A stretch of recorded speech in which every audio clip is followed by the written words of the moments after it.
Hi, welcome to Two Non-Doctors. I'm Liz Mealy. I'm Maria Shahada. What's up, girl?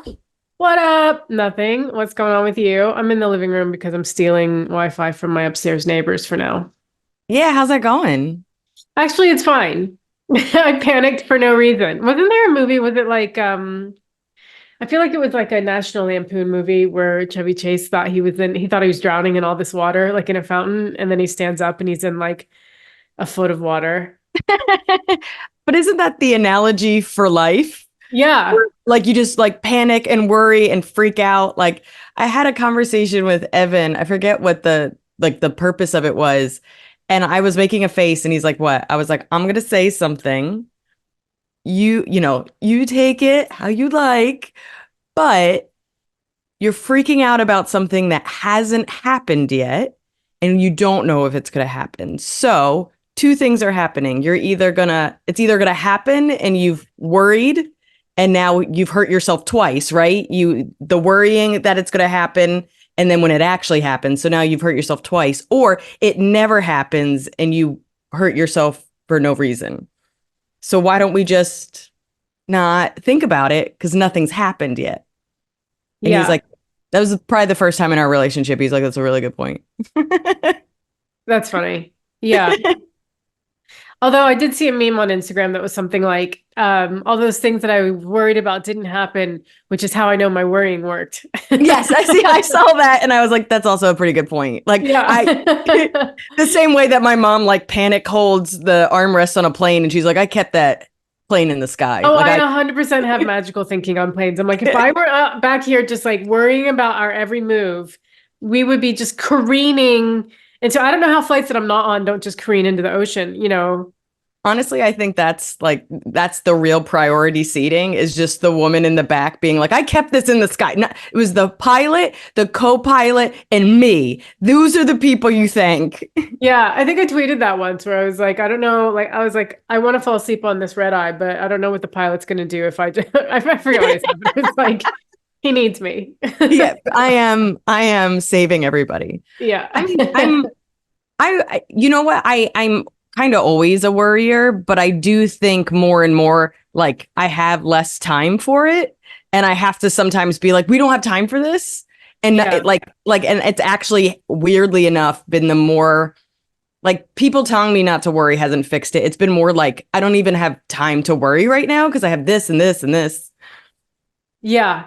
I think, yeah, this not having like the space or the capacity to even see, I have a lot of time. So, so it sucks. Yeah, because I have all this time to think and worry and stuff.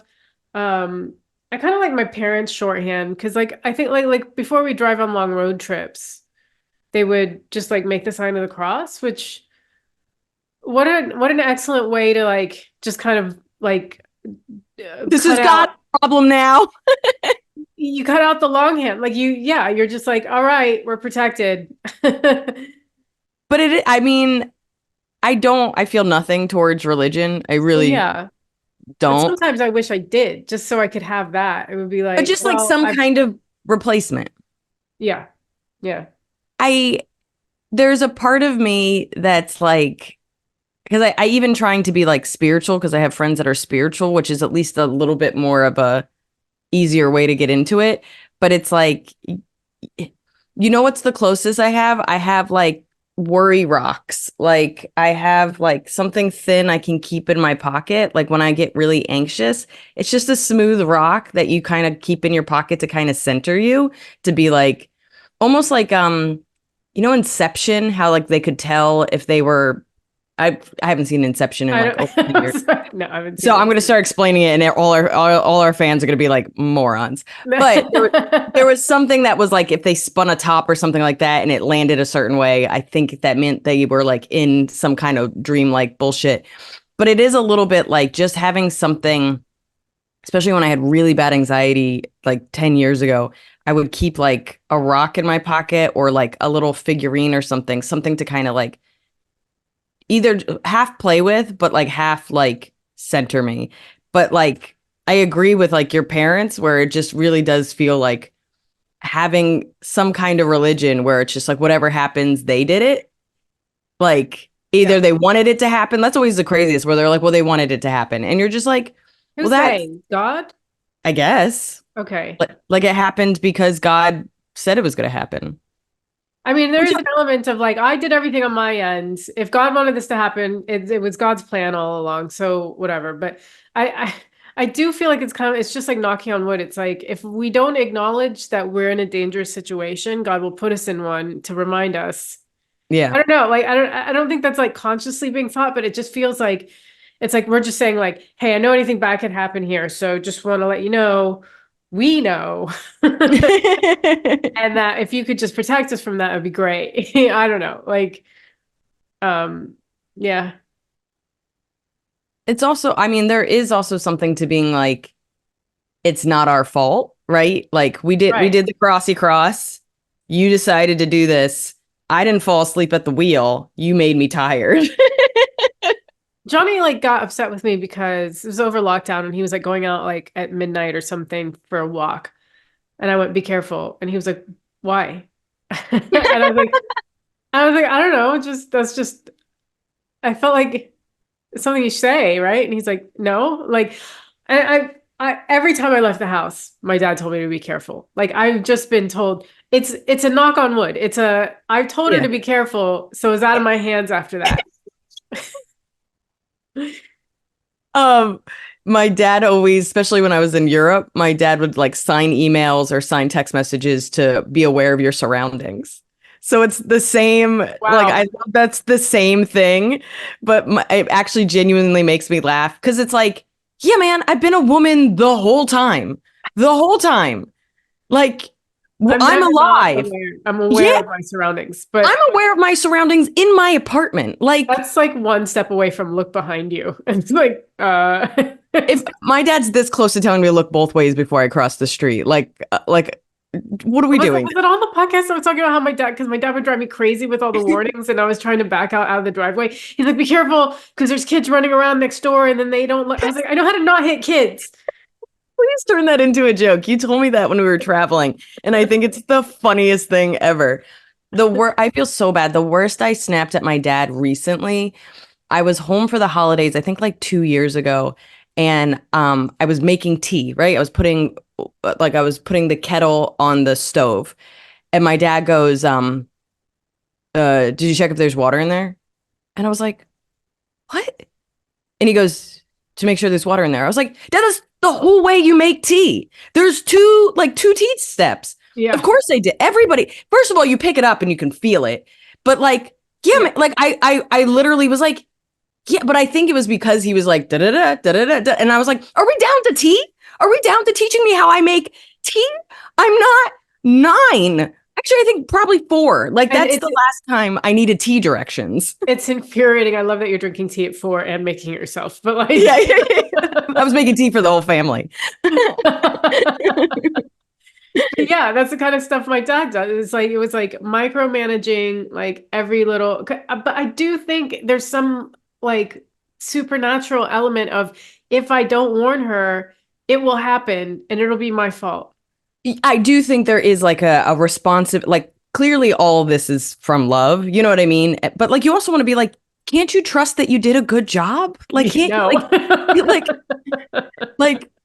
you know, set it and forget it. Like I'm almost 40. Like just if I haven't figured out tea yet, we've all failed and it's over. Just let me be an idiot. I remember I was moving a lamp into the bedroom when I was home for Christmas, just like a side table lamp, and he was like, "Be careful because it could fall over." I was like, "What?" Stop. What do you think I do when you're not around? I just must be the biggest moron, just tripping on every wire, and it's like it's a one of those acts that I hate when I can't think of a word.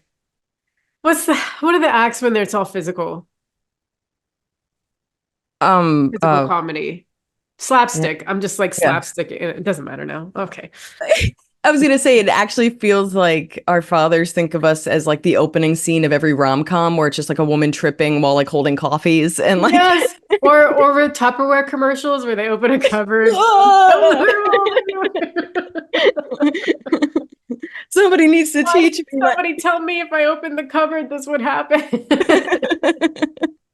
Why am I storing Tupperware above me and just throwing it in when I'm storing it? Which is interesting because I think from what I understand, most people when like the way I describe my dad, most people say their mom is like that. Yeah.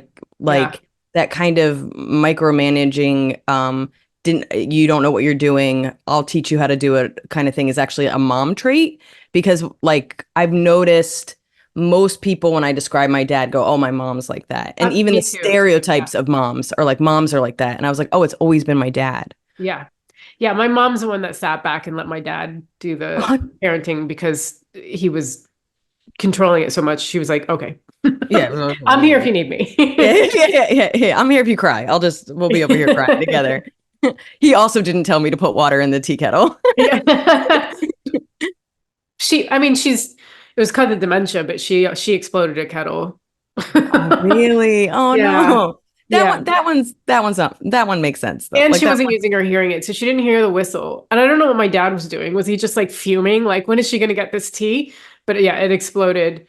But then I bought an electric kettle and she learned to use that. Because my dad was like, she'll never remember how to use it, but she did, and it was fine, Yeah. So that worked out. But yeah, yeah, because he was like, well, she can't make her own tea anymore.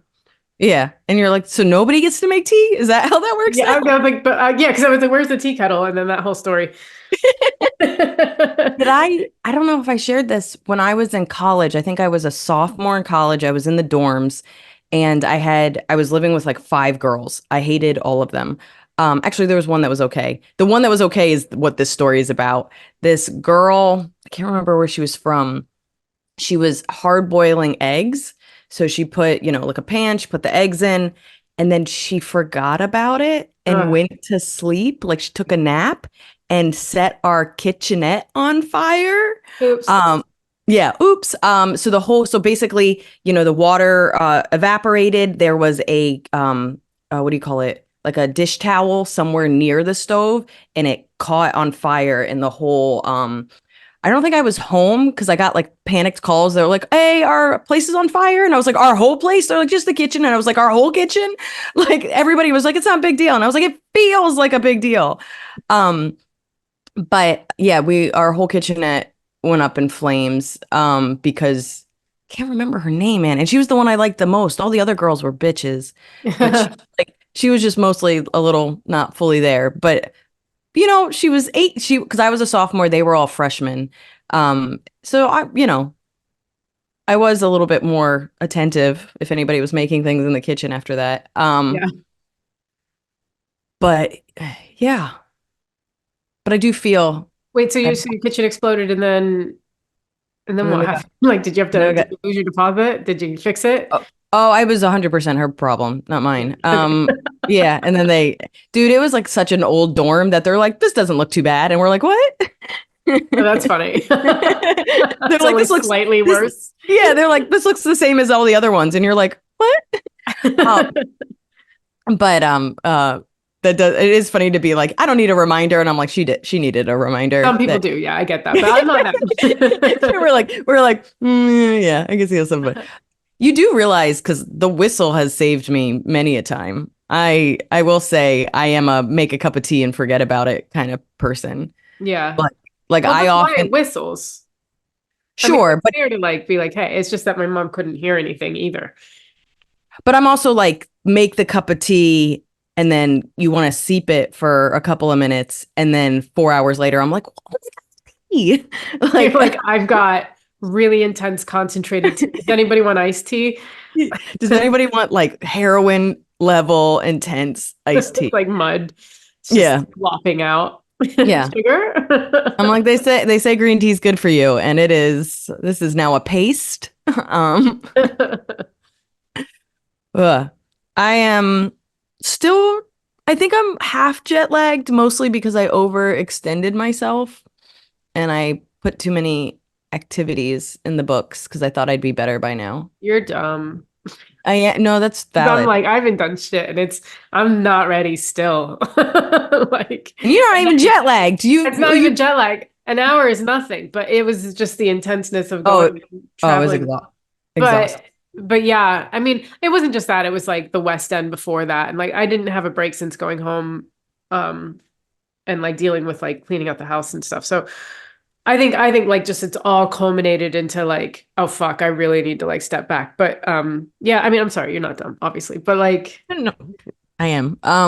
But no, I think it's exhaustion. I think that's the reason it's like sticking more. And I think you're like with our schedule, it being for the most part an hour a night. I mean, and that doesn't include travel and da da da da. You can kind of mentally be like, I even joke about it on stage. I work an hour a night. It's like, yeah. but it's just like, well, I have to pack, I have to prepare, I have to book the flights, I have to check in, I have to make sure the cats aren't, are ready. Then I have to get to the airport. Then I have to fucking get to my hotel, and then I have to organize, and then I have to practice. And like, at the end of the day, it's like it's not. And it's like every day. Like I'm doing Yeah. stuff during the week, and then I'm performing on the Plus weekends. there's the emotional aspect of like preparing for maybe this audience is maybe like they're assholes, maybe they're great. Yeah. But you don't know what's gonna happen. So you just kind of and you're just like, here I am. I don't know. So I mean there's a lot. It isn't just an hour a night, but we chose it. Yeah. I think I had a told you this. therapist who said it was masochistic what I do. And I was like, no, it's not. And then I was like, yes, it is. It's we've talked about this where there's the anxiety, like we're recreating the anxiety and uncertainty we had in our childhood, Yeah, yeah. but there's like a better payoff. Like Yeah. if my mom was happy, I was like, did it? Like, you know what I mean? So it's like the same kind of like, oh, this audience, like I think I told you when we were talking on the phone, my first show back, just like a 15-minute spot at New York Comedy Club. I was going to bed at 7:30 and my spot was at like 9:15. And I was so tired. I felt drunk, like just loopy and just like what? And I went on stage and I was like, hey, I'm not okay. And I make zero promises. And was just loose and loopy and murdered. Like I asked for the tape. I never asked for the tape. I was just like murdered. Yeah. Because I was just like, just like truly It's and I was funny like, because like I remember whenever I would be hungover was when I would write the best. It was like when the most came out because I was too tired to edit myself or care.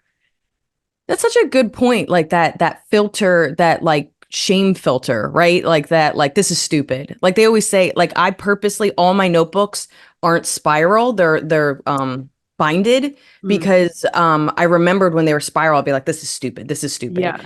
And you just kind of need to get the stupid out. And that kind of makes me think of like they actually tell you like if you were going to try to have a kid, you don't want to like not, you want to either like masturbate or like get out the old sperm. You know what I mean? Like they actually tell you, not you, guys. Yeah, like so guys, if you were going to have if your goal was to start making a baby 6 weeks before, you kind of have to get out your crusty sperm. This is crusty sperm. I wish you wouldn't do that. But like crusty, that's horrible. That's knowing Danny, this is what the thumbnail's going to be. That is the worst thing I've ever seen.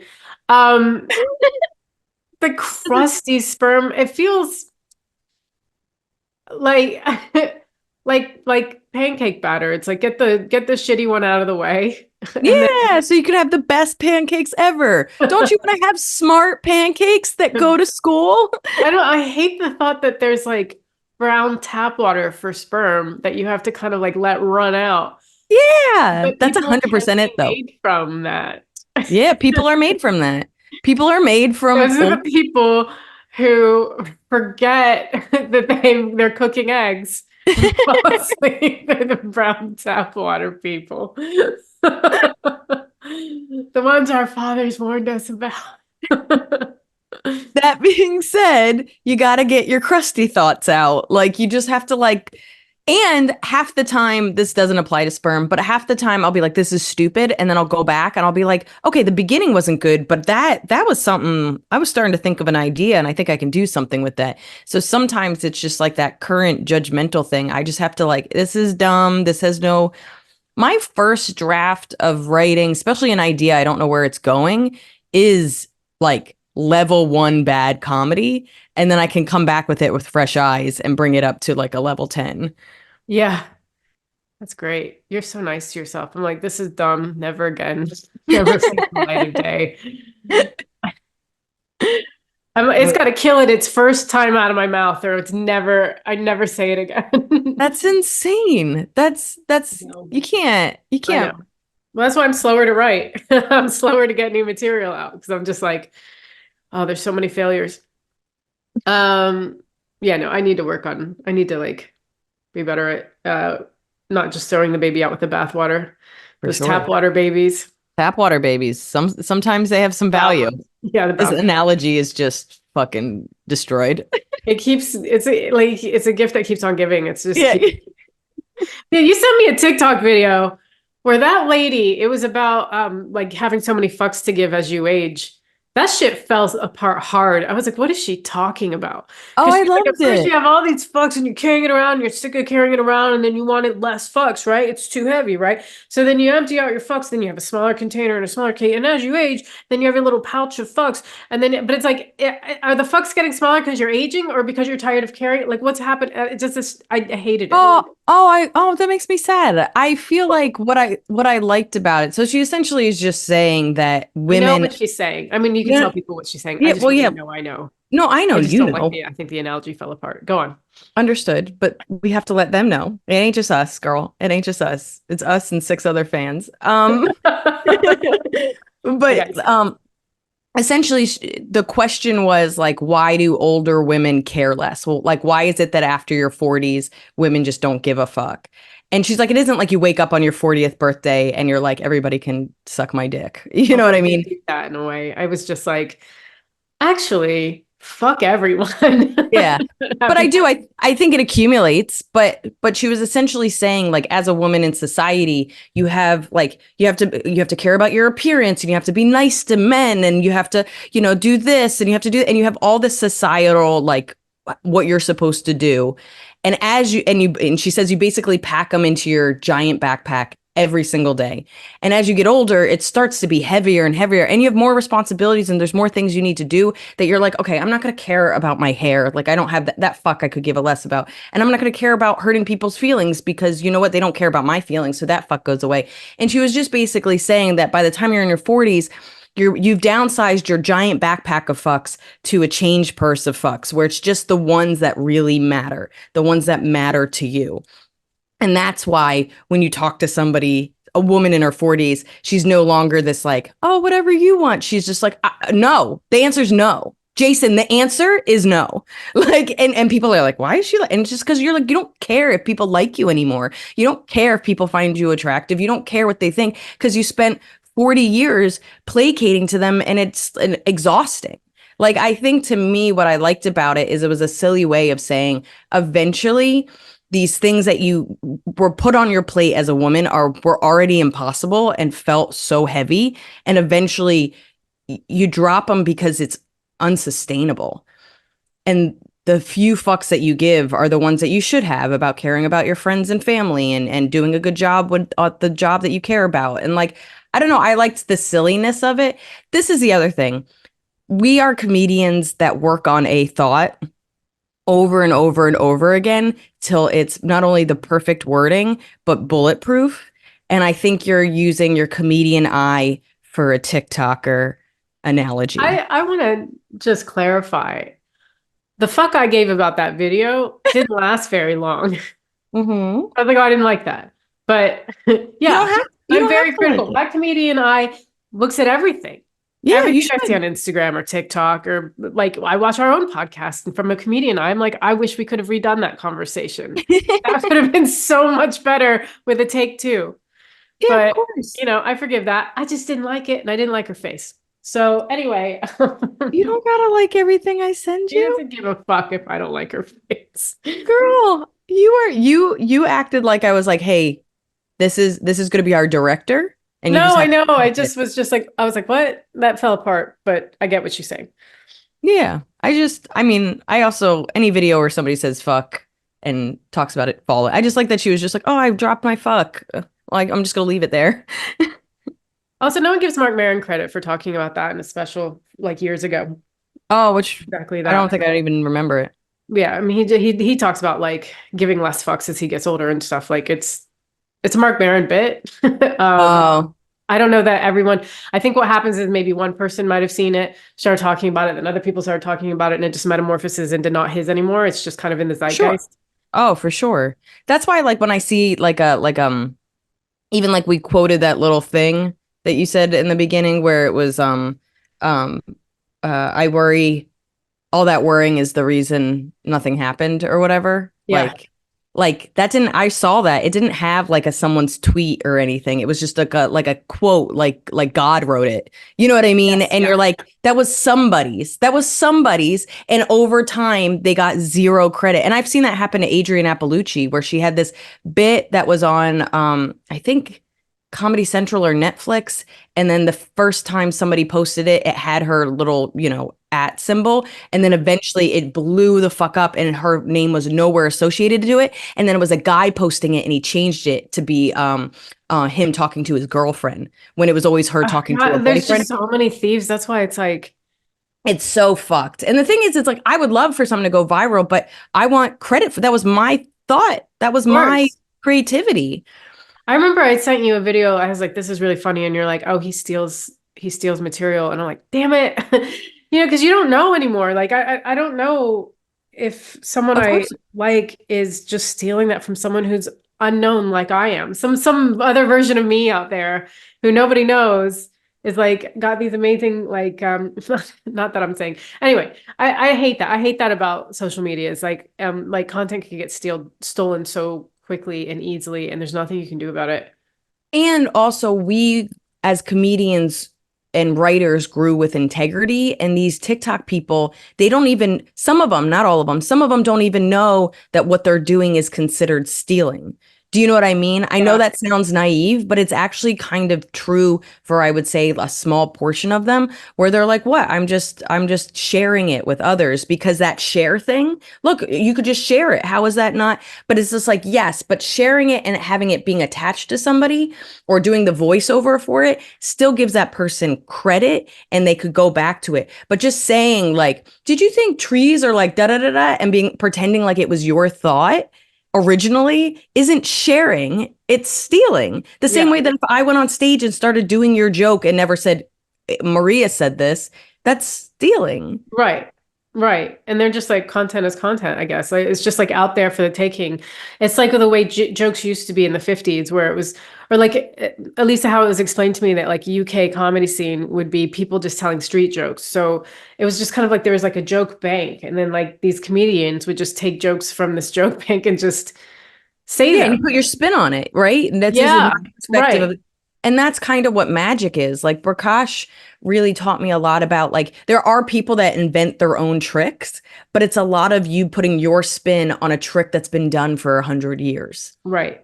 And your ability to do it and your little take on it. So like his buddy like so my friend Matthew Holtzclaw, he does like you put the balls under the cups and then you spin them around and it's like it's almost like a an alley trick or whatever. But Yeah. his it starts out traditional and then it gets bigger and bigger and bigger and he's like weirder things are coming out of the cup and it's a spin on this thing that's been done forever. Yeah. Do you know who else can get hacked, which I didn't even realize? Tattoo artists. Really? Like their style or They're flashes. So like they like tattoo oh yeah, artists they put yeah. their Sorry. flashes on. No, it's okay on Instagram. And so one that I follow was like, does anyone know who this is? They're at a convention with my flashes. Like they just printed up her flashes and just like passed them off as her own at That's this fucked. convention. Like she got called out for it, but like But it's what's the repercussions? what's the Half the reason? time they have no repercussions. Like the biggest thing is like I won't shop at Urban Outfitters because Urban Outfitters what they do, I don't know if it's them or their artist or whatever, but they scan Etsy for Oh, people's right. original shit and then they recreate it, which they can because they have millions of dollars and they steal people's original idea and then sell it cheaper or whatever. They do and they do it to, so let's say I'm an artist that makes like little bunny ears or whatever.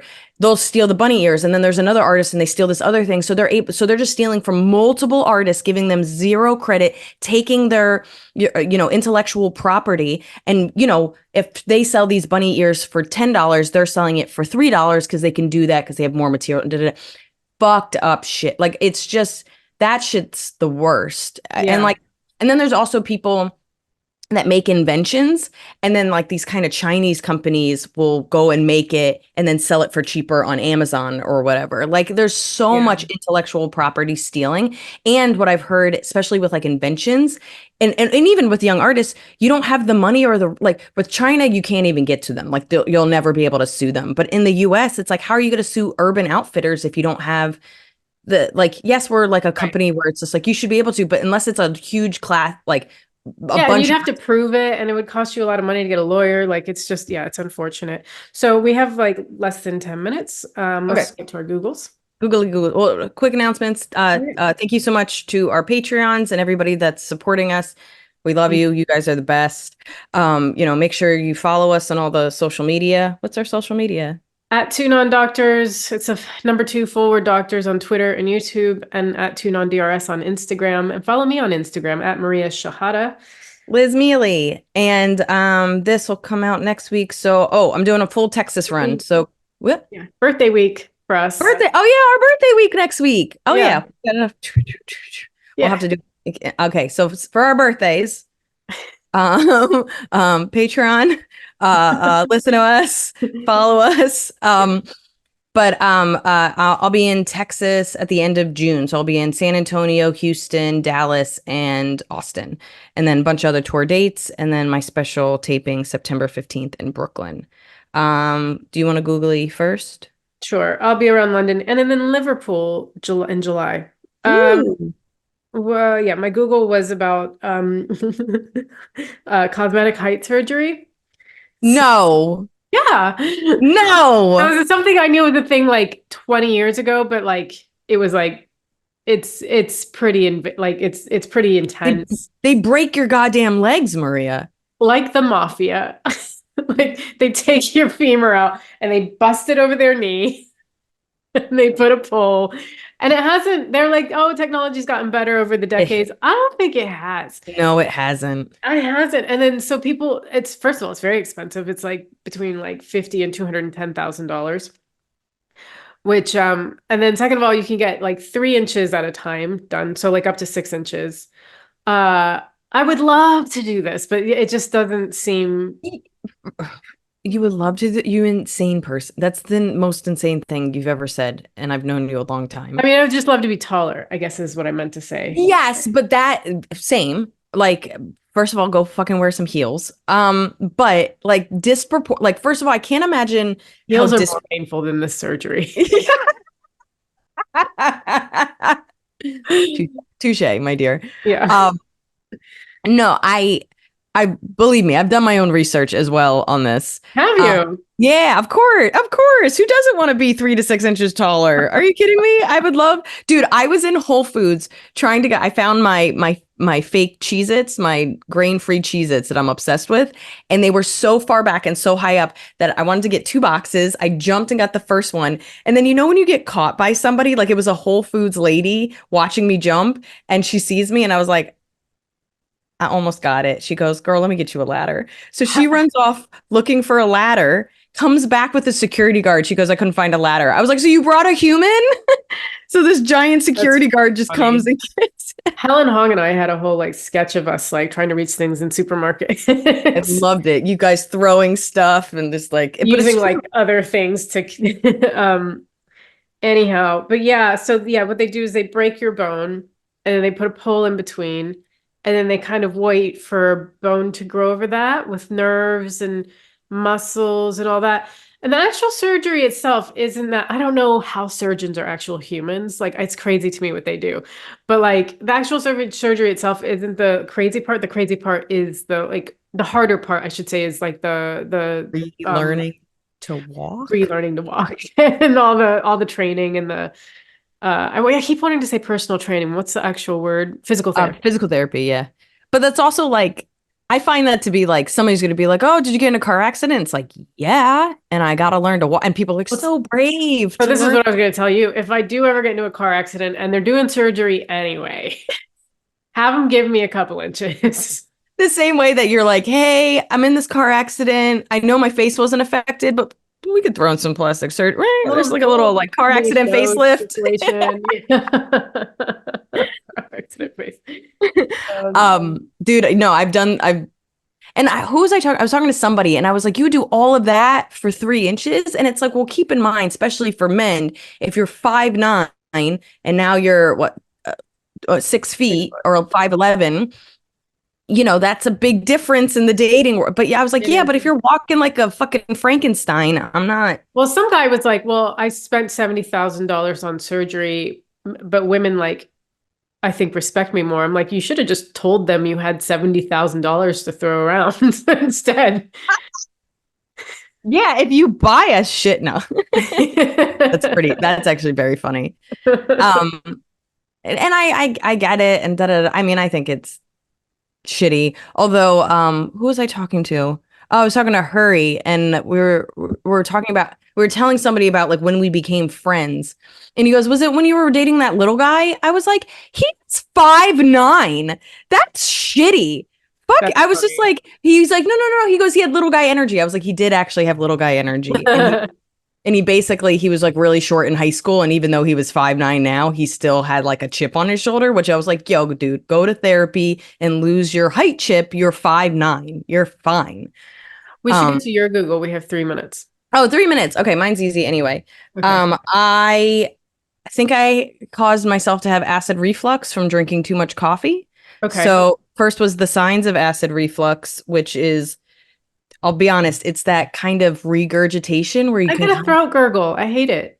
A throat gurgle. Mine is like where you think it's not like actual throw up, but you can feel the acidy, like vomity taste. No, I don't get that. My throat just gurgles. Gurgles, like you can hear it. Yeah. Gross. Okay. Having a vomity taste in your mouth, bitch. But it was like, ugh. And it happened 2 days in a row. And obviously I've been self-medicating with coffee to get through so I mean, two things. One, usually when I get coffee, it's a latte, which is just like an espresso shot and probably mostly milk.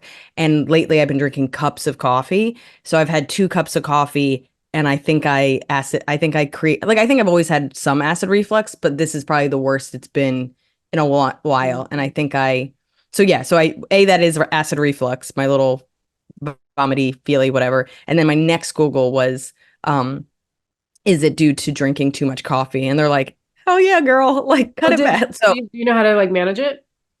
In general, I think so caffeine affects women more and like just in general. So I think I need to cut back for sure. But I think at the very least I need to get back to like a cup a day. And then also I've been doing it on an empty stomach, which I'm sure has more of effect. Yeah.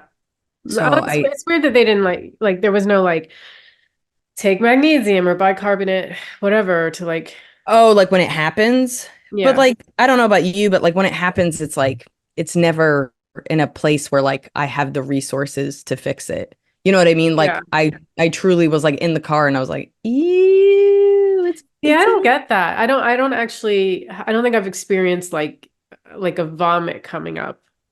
Although that I have trouble swallowing, and I think that's due to acid reflux. I don't actually taste anything in my mouth. Yeah, this is like legit. I was like, ew, and that's not good. I love that we're gonna end on us talking about like vomity. Come on, guys, for more vomity talk. We'll see you guys next week. Thank you for listening. Thanks, guys. Bye. Bye.